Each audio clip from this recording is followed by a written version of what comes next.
પહેલી વસ્તુ આપણો જે ડાયટ છે, પર્ટિક્યુલરલી યંગમાં જંક ફૂડ, જેમાં કેલ્શિયમ ઓછું આવે છે, વિટામિન ડી ઓછું આવે છે. એ સિવાય ડે ટુ ડે લાઈફમાં આપણે સ્ક્રીન નીચેના લેવલ ઉપર જોઈએ છે, આઈ લેવલ ઉપરથી નથી જોતા, તે સર્વાઇકલ સ્પાઇન ઉપર પ્રેશર કરતું હોય છે. આપણું બેસવાનું પોસ્ચર ફોલ્ટી હોય છે, ઉઠવા બેસવાનું ચાલવાનું પોસ્ચર ફોલ્ટી હોય છે, જેના હિસાબે લંબર સ્પાઇન ઉપર પ્રેશર આવે છે.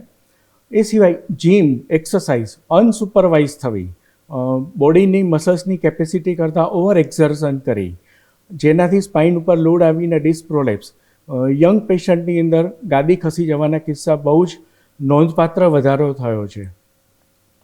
એ સિવાય ટુ વ્હીલર રાઇડ, આપણા રસ્તાઓ બમ્પી રાઇડ્સ, જેના હિસાબે સ્પાઇનને કોન્સ્ટન્ટ ડેમેજ થયા કરે છે. એટલે આ બધી વસ્તુ જવાબદાર છે કે નાની ઉંમરથી જ સ્પાઇનના પ્રોબ્લેમ્સના પેશન્ટો વધી ગયા છે.